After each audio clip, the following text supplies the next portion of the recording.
Number 9. Addicted to Numb. The real cost of dopamine. I used to think I was a workaholic.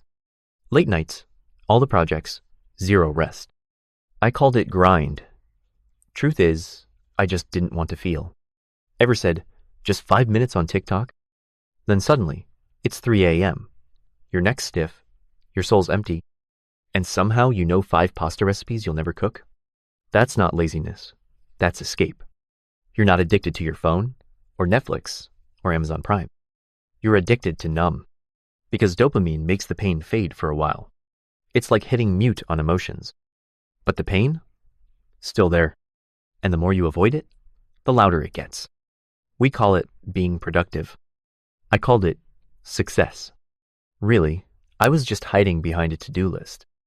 If silence scares you, maybe what you need isn't another hit of dopamine. Maybe it's one quiet minute, just to finally hear yourself again. Number 8. When your body speaks, you're not sick, you're hurt. I had back pain for a year. MRI?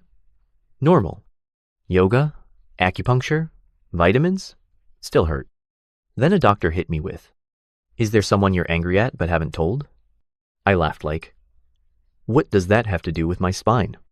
But he was serious. It's called somatization. When your body holds emotions, your mind won't. The headaches, insomnia, stomach issues, burnout, they're real, even if the tests say you're fine. It's your nervous system stuck in survival mode, fighting ghosts from your past. Most of us chase cures, doctors, therapy, green smoothies, but never ask, what pain am I afraid to feel? Sometimes the medicine isn't a pill. It's one deep breath, and finally saying, I've been holding it in for too long. Number 7, the nice trap. When people, pleasing is survival. Ever said yes to a date when all you wanted was ramen and no pants? Or agreed to more work while quietly burning out and still smiled? Sure, I've got it. That's not being nice. That's fawning acting fine to avoid conflict. It looks like kindness, but it's really fear of rejection, of being too much, of being a burden. I used to think I was just chill, but I was always on edge, apologizing for things that weren't my fault, trying to please everyone, and feeling nothing inside. The worst part? We call it our personality. But it's not who you are. It's what you learn to survive. The truth? You're allowed to say no. You're allowed to be real. You're not here to be liked by everyone, just to stop disappearing in the process. Number 6, love on repeat, when your brain has a glitch. I used to think I was just picky, but really, I kept picking the same type. Cold, distant, a little controlling, not safe, just familiar. Turns out, the brain loves patterns, even the painful ones. The person who makes you chase, who makes you doubt yourself. Your brain calls it chemistry. But someone kind and consistent? Your brain goes,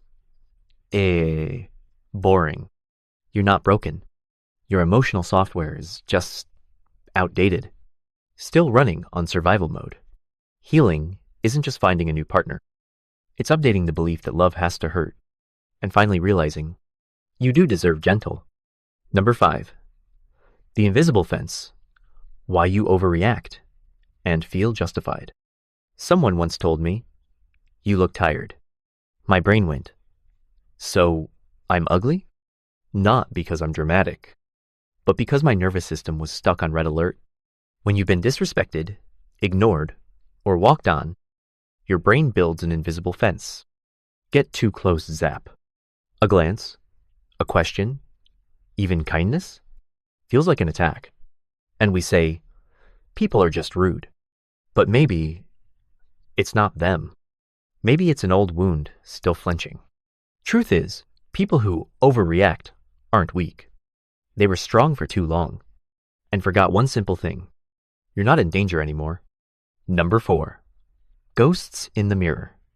When old betrayals ruin new trust. I used to triple check every text. Not for grammar, for danger. Did I annoy them? Are they mad? Do they secretly hate me? Paranoid, Maybe, but when you've been lied to or let down, your brain turns into airport security, scanning everyone, even the kind ones. A friend takes too long to reply? Panic. Your partner's quiet? Off to Google. Are they losing interest? You're not overthinking. You're defending. I've pushed away good people because kindness felt suspicious, or controlled everything just to avoid being left. But here's the twist. They still left. Not because they were fake, but because I didn't let them stay. Trust is a risk, but living without it? That's a cage. Not everyone is your past in disguise. Open the door just a little. This time, they might be real. Number 3, freeze mode. When your brain hits the emergency brake. Sometimes you don't fight. You don't run. You just freeze. Then later beat yourself up. Why didn't I say something? I used to think that meant I was weak. But actually, that's your brain's survival mode kicking in. When it can't win or escape, it hits pause, like a deer in headlights. Not stupid, just hoping to be spared. I believe freezing isn't a failure. It's a sign you've been strong too long. Silence doesn't mean you don't care. It means you once had to survive by going still. But now, things are different. You can learn to unpause safely, slowly, and in your own time. Number 2, the emotional mute button. Living with Alexithymia. Ever been asked, how do you feel?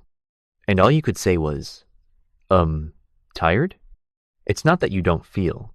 You just don't have words for it. That's Alexithymia, emotional blindness. You feel things, but it's like fog. Your chest is tight, heart racing, but you don't know if you're sad, anxious, angry, or all three. People call you cold or too logical, but really, you've just lost connection with your inner world.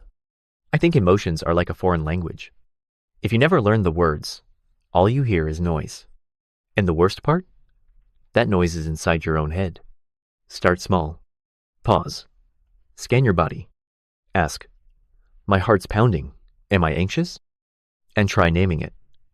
Sad, angry, grateful, disappointed. It's slow, but it's real. Like learning your own language one word at a time. Number 1, trauma tattoos. When your brain lies about who you are. There's a voice in your head that whispers, I'm not enough. I'm a burden. I'll just disappoint people. No one else sees it, but you wear these invisible tattoos, etched in by old pain, mistaken as truth. But they're not truth. They're memories disguised as beliefs.